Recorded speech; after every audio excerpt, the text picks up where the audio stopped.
Hi, everybody, and welcome back to another edition of Talkin' Tunes with Dr. Tony. Hopefully, you got to watch my last video, which was on The Who, the top five songs.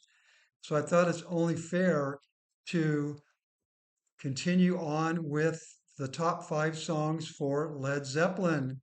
Led Zeppelin and The Who are often compared in terms of their concert performances. Their studio work is quite different, as you probably know, but they both are great bands in their own right. And as again, um, I'm only going to be talking about songs that may not be familiar to many people, that you may not hear on the radio or streaming that often. And one thing I do want to mention, many of these groups or bands have had careers well into the 21st century. And what I'm doing is I'm focusing on primarily the 1950s, 60s, 70s, and 80s, because I think that the groups that I've selected, that's when they did their best work, and that's the work that I'm most familiar with. So that's what I'm focusing on. So, Led Zeppelin, I'm not going to be talking about Whole Lot of Love. I'm not going to be talking about Kashmir, the Immigrant Song, and of course, Stairway to Heaven. Those are probably the four best known songs. But I will be talking about five songs that I think are pretty great. So let's get started. So number five is The Rover from Physical Graffiti, February 1975. The Rover clocks in at 5 minutes and 44 seconds. It was co-written by Jimmy Page and Robert Plant, who co-wrote most of Led Zeppelin's songs. Now, interestingly, this was originally an acoustic piece. I don't know if you could imagine the Rover as an acoustic piece, but they started writing it in 1970, only to be released 5 years later. Um, there's a real repetitive guitar riff in the song, if you know it, that goes on indefinitely almost. But there is a really nice guitar solo in the middle of the song. Like a song that you may know, When the Levee Breaks, this song kicks off with drums from John Bonham. And I consider it a great dance number. I think I probably danced to this song a few times, not, of course, when Led Zeppelin was playing it, but cover bands at different clubs.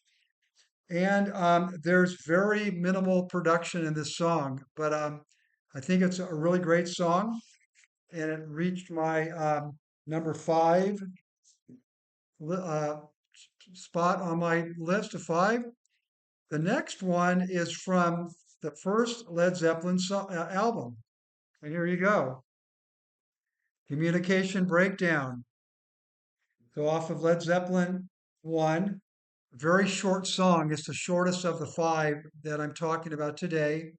Comes in at 2 minutes and 30 seconds. And it was actually the B side of the first Led Zeppelin single, Good Times, Bad Times. But this song, unlike being written by Page and Plant, also had John Paul Jones and John Bonham as songwriters. And they also add backing vocals, which was very unusual, especially compared to some of the later Led Zeppelin songs. You may have seen this song used in The Simpsons, and the reason I like it is I love the economy of this song, especially the guitar solo. Uh, it really has Jimmy Page just getting in and getting out, and he does quite a bit of great work in just a short period of time. So, communication breakdown, number four. Number three, this one was actually vying for number one. I had a hard time distinguishing between the top three, but it's an amazing song. I love it very much. And it is The Rain Song, The Rain Song. This is from Houses of the Holy, coming in at 7 minutes and 3 seconds, coming out in March 1973. and it was written by Jimmy Page and Robert Plant. And one of the things that you may not know, there's extensive use of the mellotron on this song by John Paul Jones, who also plays piano. And if you're not familiar with the mellotron, it's a keyboard instrument where each key is connected to magnetic tape. So if you push a key, it actuates the magnetic tape and runs the tape across the tape head and makes a sound. It could be rain, it could be a trumpet, it could be anything. So John Paul Jones played that, and Jimmy Page wrote the music and Robert Plant the lyrics. And the story goes that this song was written in response to a comment that George Harrison made that Zeppelin could not write a good ballad. So this is definitely in response to that, but it's not completely a ballad. The song does start off very slowly, but then it builds later on. And some of the comments by the critics of this song is sentimental, and it also is a patient song and beautifully arranged. And Rick Rubin says that this song defies classification. It's sad and moody, but yet strong, especially when the drums kick in, and it has a beautiful acoustic guitar ending. So that's number three, the Rain Song. And then we have another ballad, number two, from Led Zeppelin 3, one of my favorites. That's the way, that's the way. So this could be classified as a folk rock song. And again, it was written by Jimmy Page and Robert Plant, and it was released in October 1970. So it has a 12-string acoustic guitar in it and also a dulcimer. And once again, John Paul Jones plays the mellotron on this. The mellotron was actually made very popular by the Moody Blues. They probably use it the most extensively, but a lot of other bands use it. As a matter of fact, one of my favorite bands, Big Star, used it on their first album. And when my wife and I got a chance to tour their studio, Arden Studios, we actually got to see the mellotron stashed away in a little closet, never to be used again, probably after the initial use in 1971, I think it was, or 72. So this is considered to be one of Led Zeppelin's best ballads. So I guess George Harrison was not aware of this because this song actually came out before the Rain Song. So that's my number two. That's the way. That's the way I've always heard it should be.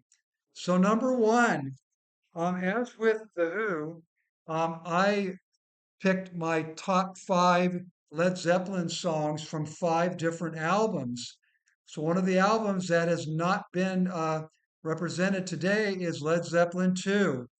So my number one pick is off of Led Zeppelin 2, and it is Ramble On,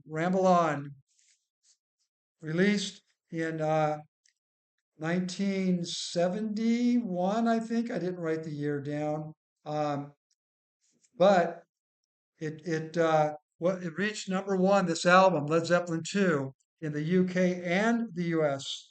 And as you may know, the lyrics were influenced by Tolkien's um, Lord of the Rings. There's a beautiful acoustic introduction and the drumming. I love the drumming, the rhythm of the drum, the tempo is really infectious. And the other thing about this song that makes it great is there's a really nice bass run or lead throughout the entire song, very well recorded, so you can hear it, and the vocals are really good. One of Robert Plant's best. Um, there is electric guitar that comes in the middle section of the song, and Rolling Stone rated it number five in terms of the 40 greatest Led Zeppelin song. So maybe it comes after Kashmir, A Whole Lot of Love, Immigrant Song and Stairway to Heaven. I didn't check that. Um, but there's many, many different dynamics in this song.